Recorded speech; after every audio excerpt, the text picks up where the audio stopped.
Cuba United States relations, also known as Cuban-American relations, refers to the bilateral relations between Cuba and the United States.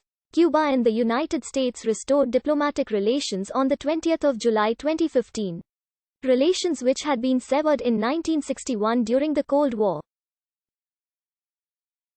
U.S. diplomatic representation in Cuba is handled by the United States Embassy in Havana. And there is a similar Cuban embassy in Washington, D.C. The United States, however, continues to maintain its commercial, economic, and financial embargo, making it illegal for U.S. corporations to do business with Cuba. The hold of the Spanish Empire on possessions in the Americas was reduced in the 1820s as a result of the Spanish-American Wars of Independence. Only Cuba and Puerto Rico remained under Spanish rule until the Spanish-American War that resulted from the Cuban War of Independence. Under the Treaty of Paris, Cuba became a U.S. protectorate from 1898 to 1902.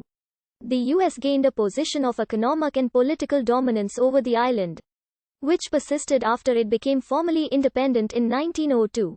Following the Cuban Revolution of 1959, bilateral relations deteriorated substantially.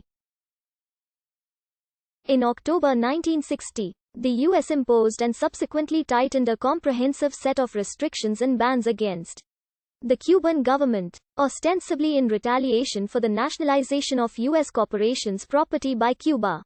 In 1961, the U.S. severed diplomatic ties with Cuba and engaged in a campaign of terrorist attacks and covert operations in an attempt to bring down the Cuban government.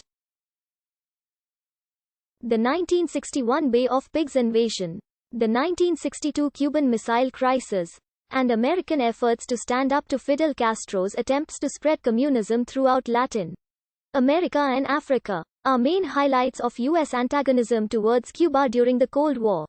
Although Nixon, Ford, Kennedy, and Johnson resorted to back-channel talks with the Cuban government during the Cold War. On the 17th of December 2014, U.S. President Barack Obama and Cuban leader Raúl Castro announced the beginning of a process of normalizing relations between Cuba and the U.S., which media sources have named the Cuban Thaw. Negotiated in secret in Canada and the Vatican City over several preceding months. And with the assistance of Pope Francis, the agreement led to the lifting of some U.S. travel restrictions, fewer restrictions on remittances, access to the Cuban financial system for U.S. banks, and the establishment of a U.S. embassy in Havana, which closed after Cuba became closely allied with the USSR in 1961.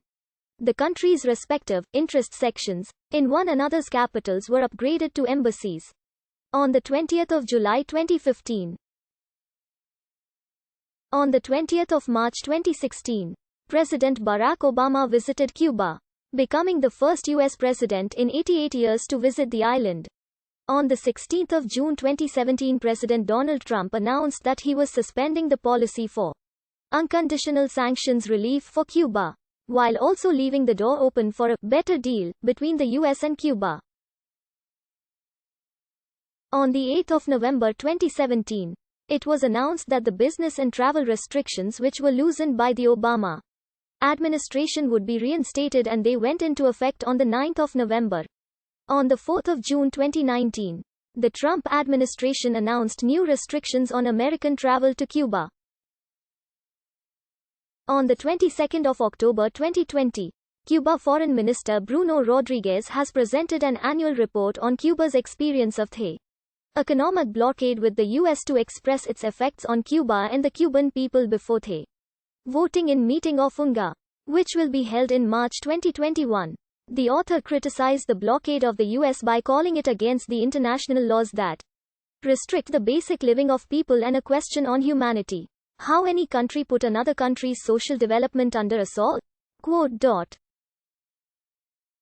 Relations between the Spanish colony of Cuba and polities on the North American mainland first established themselves in the early 18th century through illicit commercial contracts by the European colonies of the New World, trading to elude colonial taxes. As both legal and illegal trade increased, Cuba became a comparatively prosperous trading partner in the region, and a center of tobacco and sugar production.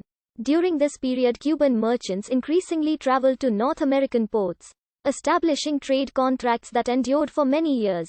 The British capture and temporary occupation of Havana in 1762, which many Americans participated in, opened up trade with the colonies in North and South America, and the American Revolution in 1776 provided additional trade opportunities. Spain opened Cuban ports to North American commerce officially in November 1776, and the island became increasingly dependent on that trade. After the opening of the island to world trade in 1818, trade agreements began to replace Spanish commercial connections. In 1820, Thomas Jefferson thought Cuba is the most interesting addition which could ever be made to our system of states, and told Secretary